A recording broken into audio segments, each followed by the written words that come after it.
The last time the Sacramento Kings selected a player out of Duke, it didn't go so well. But could this time be different? Duke might have 3 lottery picks in this year's draft. One expected to go top 3 in Paolo Banchero. But what happens if Paulo falls to the Kings at 4? Do they have to take him? No questions asked. Is it even realistic to consider Paulo falling to 4? It seems like he's the most likely out of the top 3. To answer some of these questions and give us background on both Banchero and AJ Griffin, I'm going to be joined by Steve Wiseman. He is a beat writer covering Duke basketball right here on the Locked On Kings podcast. You are Locked On Kings, your daily Sacramento Kings podcast, part of the Locked On Podcast Network, your team every day. And now, ladies and gentlemen, it is that time for another episode of Locked On Kings. Hello and welcome into Locked On Kings, your podcast hub for Sacramento Kings coverage all regular season and all offseason. If you're looking for in-depth analysis, game-by-game breakdowns, highlights, interviews with local and national experts, full coverage of your Sacramento Kings from January through December, this is the place for you, part of the Locked On Podcast Network. And today's episode is brought to you by BetOnline. They have you covered this season with more props, odds, and lines than ever before. BetOnline, where the game starts. My name is Matt George. I have the privilege of being your host here. I'm looking forward to covering my 9th season of Kings basketball beginning this fall. This is year 5 for me hosting the Locked On Kings podcast. I currently work for ABC 10 News in Sacramento. Paolo Banchero is someone who I've seen go as high as 1, drop as low as 3, and it seems like even though he's part of the consensus top 3, if there was a scenario where one of those top 3 slid, it seems like Paolo Banchero is the most likely one out of him, Jabari Smith Jr., and Chet Holmgren. Even if he slides to 4, I think the Kings either have to take him or they have to basically call a team like the Detroit Pistons, call the Indiana Pacers, call everybody else in the league and say, hey, he's not making it past 4. We're going to select him unless you make us an offer that we can't refuse. So I'm not saying that I would not heavily consider taking Banchero. And in fact, if I was forced to take a player or if I was forced to make a decision on picking a player, if trades were off the table, as much as I like Keegan Murray, I think I would have to take Paolo Banchero there just because of upside and him falling to the Kings at 4. That being said, I have significant questions about whether or not Banchero will work long-term, especially with Domantas Sabonis. They're two very similar players, very similar in the sense that both good interior scorers. Sabonis is an all-around better passer than Banchero is, but not necessarily known for their three-point shooting. Banchero was a rounded up 34% three-point shooter at Duke. This his only season in college, coming in as a true freshman. And there's questions about what he can do defensively. I just don't like the fit nearly as much as I like Keegan Murray's fit. That being said, his ceiling, his upside is considered to be not necessarily significantly higher, but definitely higher than Keegan Murray. So I'm not saying that I would say no to Paolo Banchero, and I wouldn't be happy if he fell to the Kings. I think the Kings would end up just selecting him and probably smiling all the way into training camp and the rest of the offseason. But I do have questions and concerns about how long or how he would fit with the Sacramento Kings long term. That being said, it's the whole fit versus best player available or best talent available argument. At that point, it's pretty obvious that it's a best talent available play, and the Kings would probably happily try and figure out that issue of his fit a little bit later on down the road. And that doesn't mean that he can't develop into a better shooter, a better defender. Here to give us an idea of what he does need to work on, his development going forward, who he was at Duke, and the type of NBA player he could potentially be, plus the likelihood of him even falling to the Kings in the first place. I'm going to be joined by a Duke beat writer here. This is the third college beat writer that I've had on Locked On Kings over the last week or so. Had a Purdue beat writer on to talk about Jaden Ivey. Had a Iowa beat writer on to talk about Keegan Murray. Now Steve is going to join me here to talk about both Banchero. And I think you're going to be interested in some of the things that he has to say about AJ Griffin. I think that would have been a pick or a player that the Kings would have had their eye on in a major way had they stayed at 7 or in that 7 range. I don't think he's even on the Kings board or that high up on the Kings board. I don't think there's any chance of the Kings taking him at 4, but it's still good to learn about him as well. It's all on today's episode of Locked On Kings.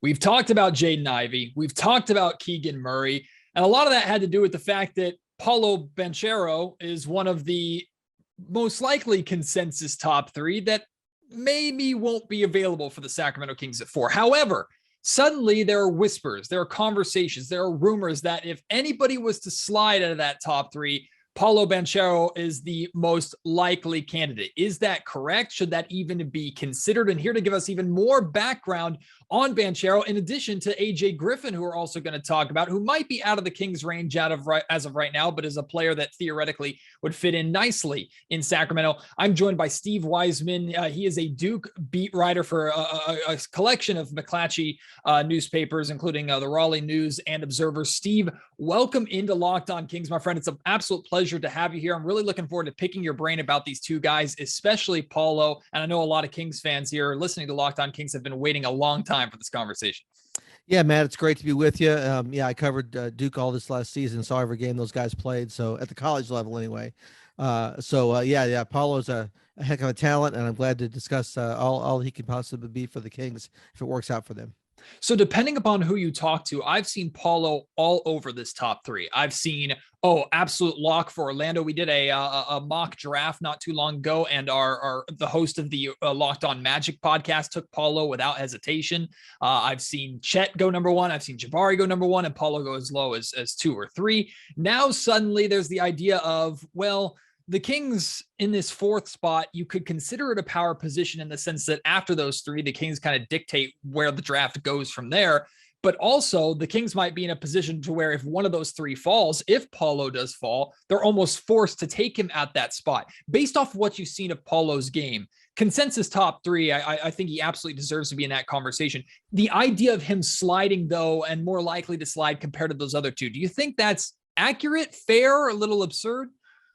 Well, I mean, there's a chance because I think a guy like Chet Holmgren is kind of a gamble pick a little bit, right? He's not as NBA ready as Paulo. Paulo's offensive game right now is ready for the NBA. He showed it last year at Duke. But Chet, is he's a different type of player, right? So he's got a really high ceiling. Like if he hits, I mean, he's got the perimeter skills. He can block shots inside. He play anywhere.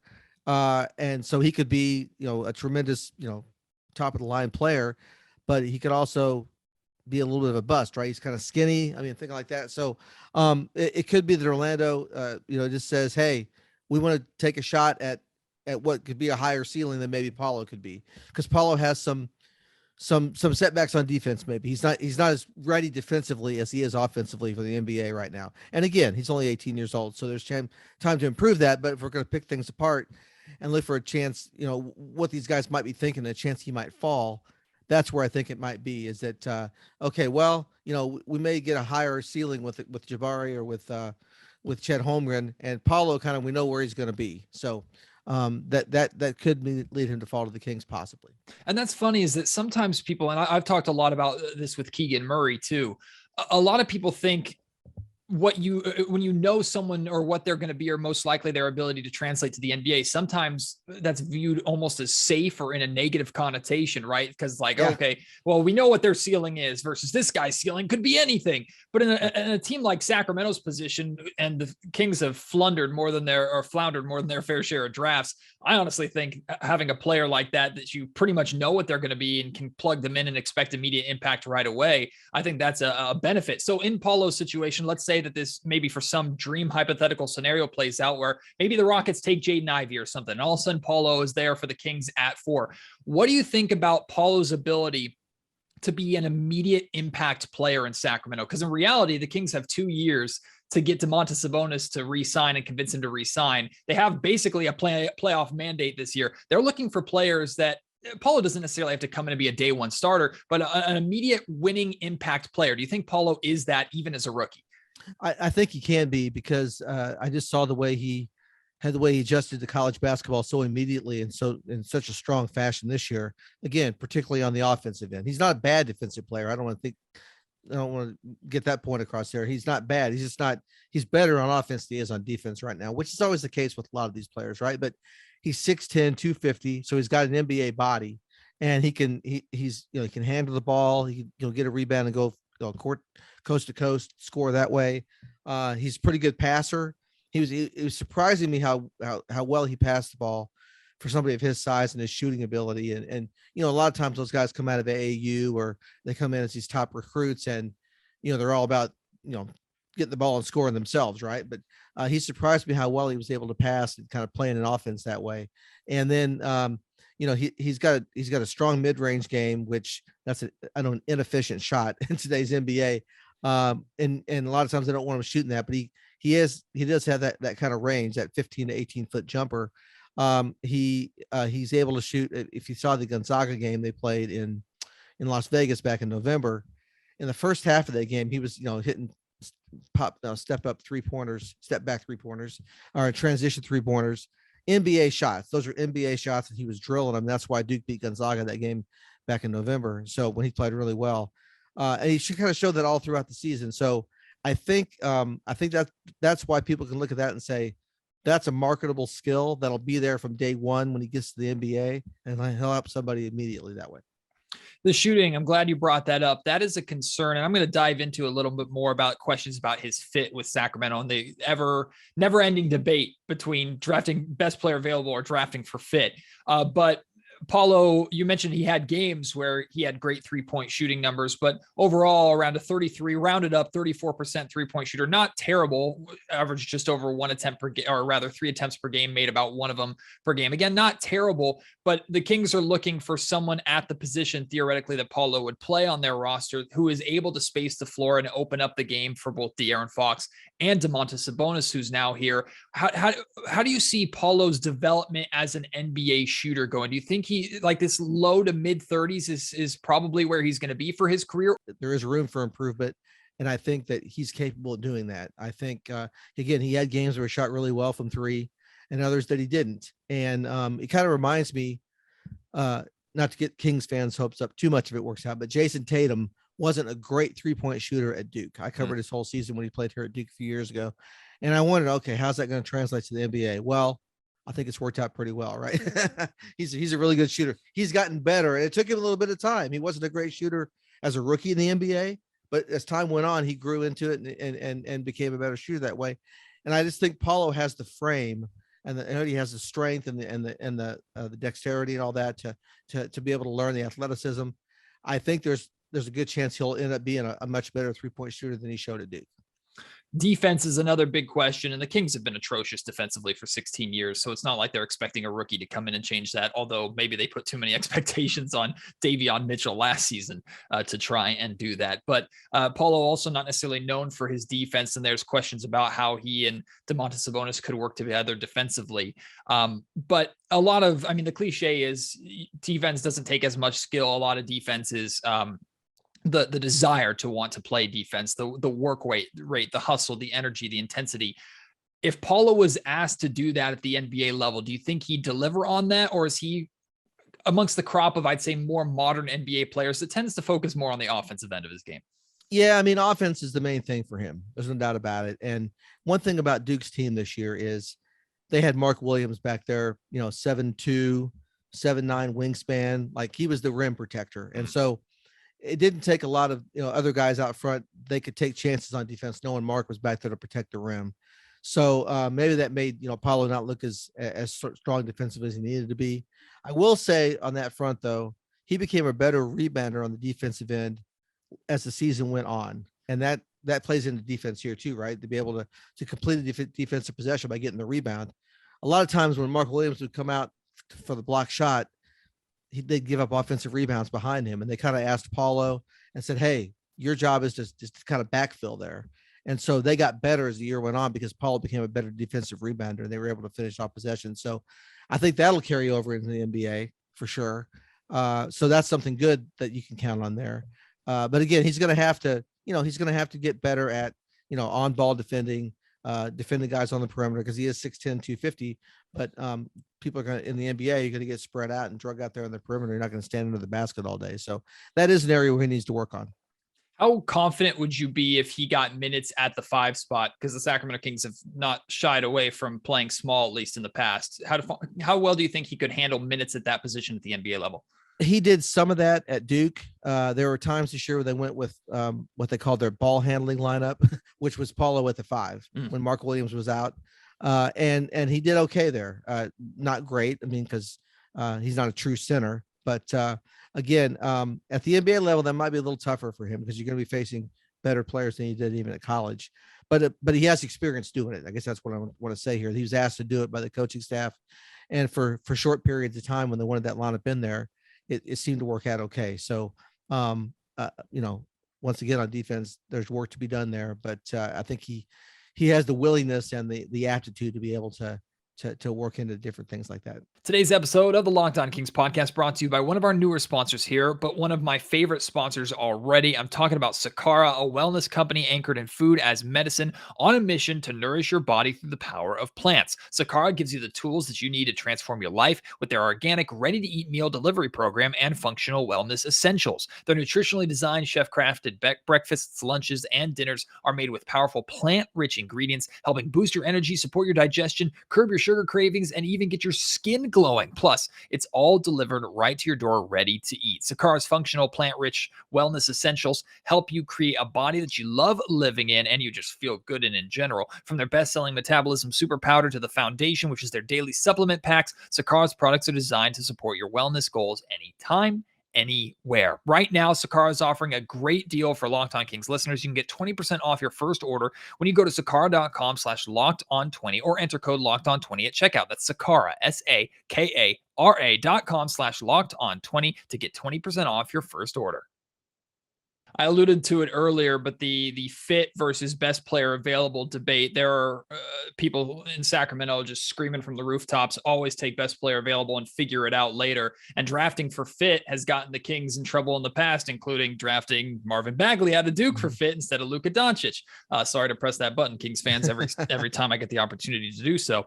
But in this situation, I mean, the last two drafts, we've seen Monty McNair take back-to-back guards. He believed they were the best players available at the time. And with Tyrese Halliburton, he was absolutely right, even though De'Aaron Fox is still on this roster. With Paulo, you get contractual control over him. There is a chance that he outlasts Domantas Sabonis in Sacramento, maybe, or there's a chance that Paulo could come onto the scene pretty quickly and raise his value enough for maybe the Kings to turn him around into some other great pieces like they did with Halliburton getting Sabonis. Do you think in that case, even if they have to figure out the fit a little bit and maybe the short term, it might be a little bit of a struggle for new head coach Mike Brown, do you think it's a win-win scenario in that case if the Kings were to be lucky enough to get Paulo at 4? I think it can be, because I think he's, again, we talked about it earlier, he's able to come in and make an impact right away with his offense.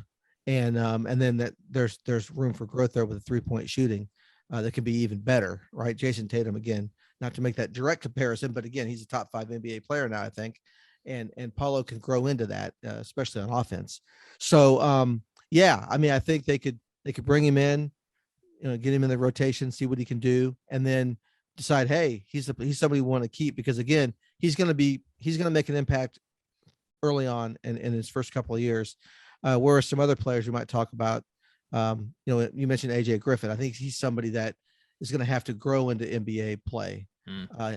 He's a pretty good shooter, but he won't be a great impact player his first year. Paulo can be that. And so he can show the league that he is a valuable piece to any team, and that might make him a good trade chip, or Sacramento may decide to keep him and kind of build around that core group they're building there. Last couple questions I have about Paulo before we get to AJ. One of them being, is there anything about his game that you think will surprise people? It doesn't have to be positive. It can also be a negative, things that he really has to focus on and work on, maybe in training camp or in his rookie year to kickstart that NBA development, or parts of his game that we focus on this offense. We focus on certain aspects that everybody points out about his game, but you watching him every day, you've noticed other elements that people don't talk about enough. Yeah. There were times this year when he didn't shoot when he needed to shoot. Like he was almost too willing to give the ball up in situations, and Duke's coaches had to say, no, we want the ball in your hands at this point in the game, and you're supposed to shoot it. You take the lead on that. So that's why he didn't average more points than he did. And he had a few games where he was down in the low teens, and even one game in single digits, which you wouldn't expect that to happen for a guy of his talent. But it was because he was, rebounding the ball more or passing the ball more or whatever, or being a decoy. And he thought, well, the team's going to win this way. It's fine. Which is a great attitude, right? Nobody wants to argue with somebody being a team player, obviously. But I think, at times it did hurt Duke that he and the coaches agreed that, he needed to be more alpha dog. Like, okay, I want the ball. I'm going to take it and score. And we saw that when they got to March, and he became a more consistent, around 20 points a game scorer. When they made that run in the NCAA tournament, he became a better player. And maybe it was because it was getting near the end of his season. He felt more comfortable, and it was time to just turn it on and go. And if he does that all the time, he'll really do something in the NBA. What do you think Paulo's ceiling is? Like, we're talking best case scenario here. I've seen some comparisons to Blake Griffin, that type of player. He could be, again, he could be an all-star player, not year one, but somebody that a team wants to build around. I think he's got that kind of skills. Again, for somebody of his size, to have the ability to pass and shoot and everything and rebound very well.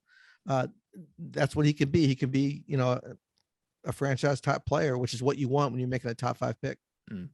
I've toyed with the idea of if Paulo were to slide to the Kings at 4, the Kings using those 5 minutes of time that they have on the clock and basically putting a notice out to other general managers and saying, look, he's not getting past us at 4. If you want him, you have to come and get him, make us your best offer. And I've even talked with the host of the Locked On Pistons podcast about this very scenario and a potential for the Kings and Pistons to swap picks. Pistons move up to take Paulo and the Kings end up getting assets from Detroit or maybe even Indiana at 6. I'm curious your thoughts on Paulo's fit with a team like Detroit, who has their point guard solidified in Cade Cunningham, but needs a whole lot more. And you could even say similar things about the Indiana Pacers, who have Tyrese Halliburton there now. Miles Turner's another good centerpiece, but Paulo could be a big contributor to that young team right there. What do you think about his fit in those 2 programs?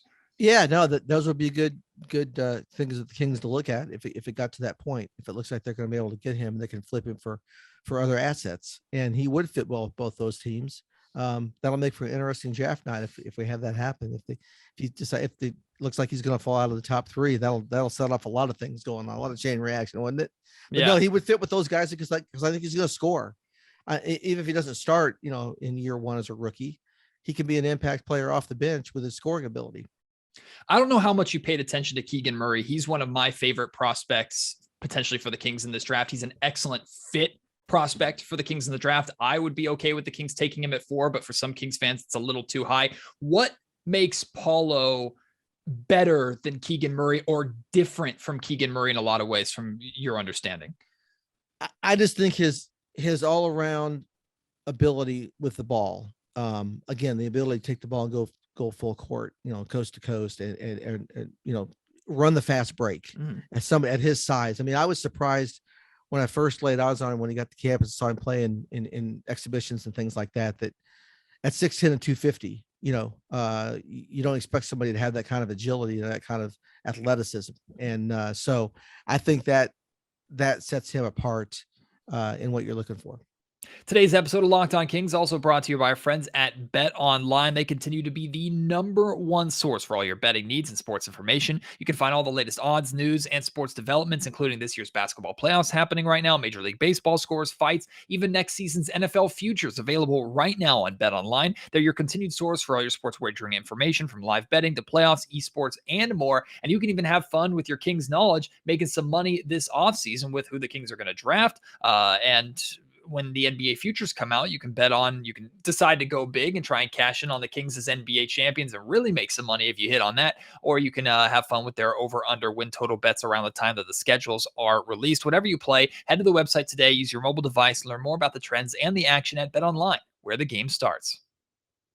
All right, let's talk about AJ Griffin a little bit. You said earlier that you think AJ has more work that he needs to do to translate his game to the NBA level compared to Paulo. I think that's reflected in where he's listed in that 7, 8, 9 range in most mock drafts. But what about AJ Griffin's game specifically do you think translates well to the NBA or is going to make him potentially stand out at the NBA level?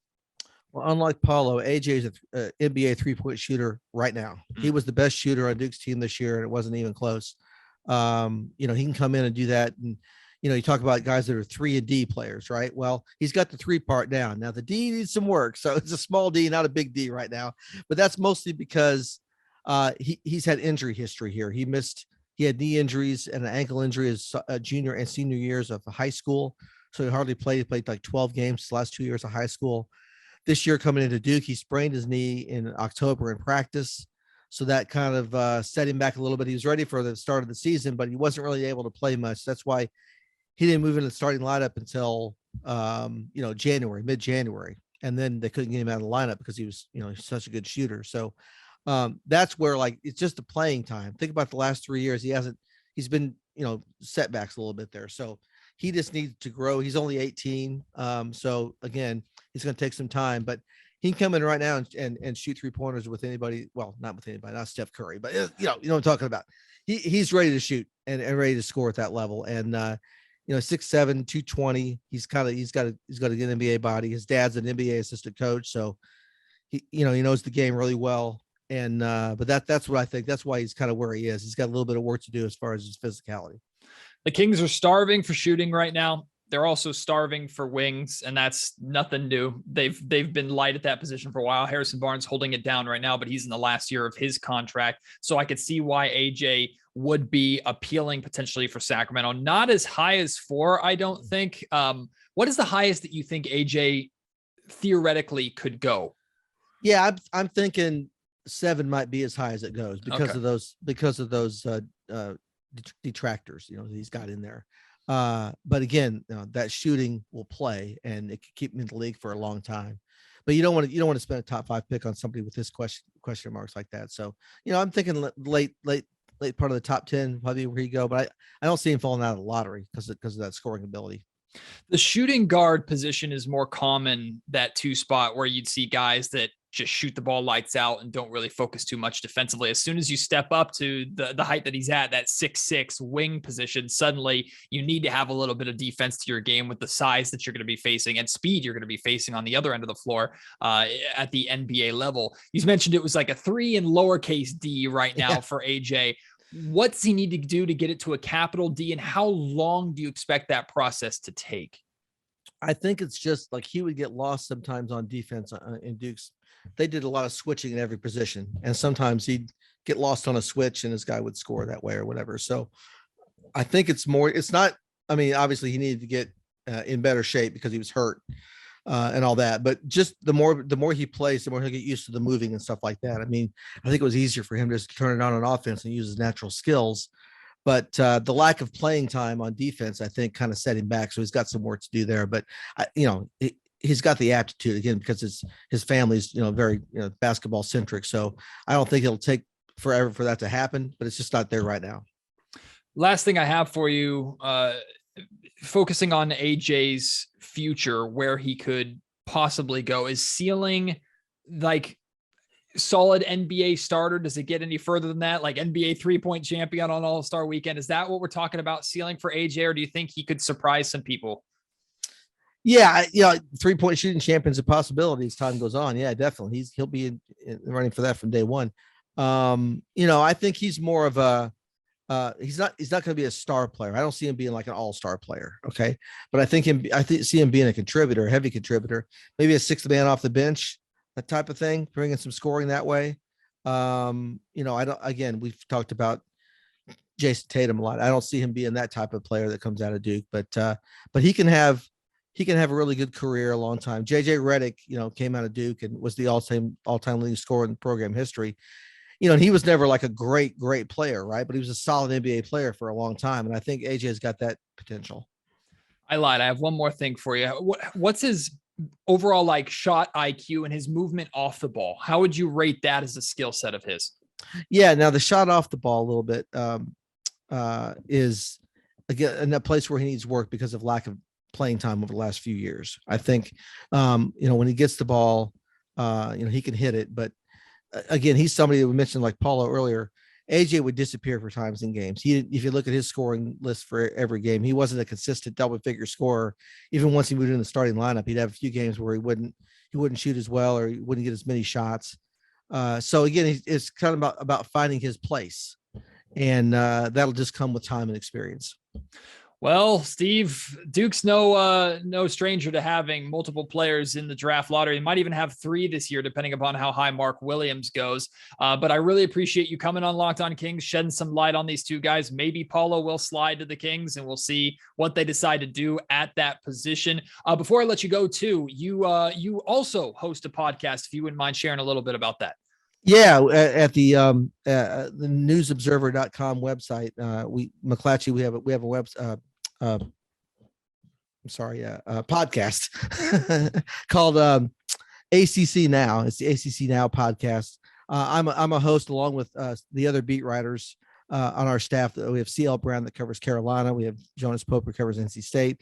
Luke DeCock is our columnist, who's kind of the overall ACC reporter. So we all kind of take turns on that podcast, and we do it once a week in the off season and twice a week during the college basketball season. So if people want to check that out at newsobserver.com, I'd appreciate it. One of the best conferences in all of college basketball. Hopefully the Kings are in a position next year where they're not caring too much about who's in the draft and who they could pick up. But you never know here in Sacramento. So if you have any interest in the ACC, make sure you check that out. Steve, again, thank you so much, my friend. I hope to be able to chat with you again soon. If the Kings end up taking one of these 2 guys, we might just have to do this again and really project what they can do in Kings Purple. That's great, Matt. I'd enjoy doing that. Thanks for having me on. Really appreciate Steve taking the time out of his busy schedule to join me here on Locked On Kings. Check out the great podcast that he does as well. I look forward to hopefully being able to talk to him more. That means that probably Paolo Banchero fell to the Kings at 4. If that were to happen, would you like to see the Kings shop that pick and try and pull off a major trade? Would you like to see the Kings just take him, no questions asked, and figure it out later? What would you do? How would you react if Paolo Banchero fell to the Kings at 4? Do they have to take him? Probably the answer is yes at that point. But let me know what you think at Matt George Sack on Twitter. Email me, mattgeorgesports@gmail.com. Or if you're watching on YouTube, leave your thoughts in the YouTube comment section down below. Really appreciate the support. We had one of our best weeks ever, maybe even our best week ever, numbers-wise, last year with all the podcasts, all the content that I'm trying to put out there for you. Really appreciate the love that you've been showing for the amount of content coming out. I'm trying to make sure that you're on top of everything here during this draft season, get you all the information possible. I'm working on more beat writers for more potential candidates or more potential prospects that could be available that the Kings might be interested in at that 4 spot. I can even talk about the possibility of the Kings moving up in the draft if you'd like, even though I'm not the biggest fan of that idea. I can go into that detail a little bit more later. Coming up on my next Locked On Kings podcast, I'm going to be joined by Aaron Torres from Fox Sports. Had him on last year around this time, more of a national draft perspective. We're going to talk about a bunch of different prospects of the Kings being in that 4 spot with him. Have more great guests coming later on this week as well that I really think you are going to enjoy. So I hope you stick it around. And if you aren't aware, I'm doing a Kings opening night ticket giveaway, but we have to reach 350 reviews on Apple Podcasts. Right now, we're just shy of 320 or around that 320 mark. So get a 30 and some odd more, and I will be giving away a pair of Kings opening night tickets to a Locked On Kings listener. So I'm looking forward to that. Hopefully you can help me reach that goal. Go on Apple Podcasts, create an account if you haven't already, hit 5 stars, and there's a little box for you to leave a blurb about what you like about the podcast, why you'd encourage others to listen to the podcast. Really would appreciate you doing that and helping us get to that 350 number. Thank you so much for supporting today's episode. Can't wait to have you join me on tomorrow's episode. Until then, my name is Matt George. You've been listening to Locked On Kings, part of the Locked On Podcast Network.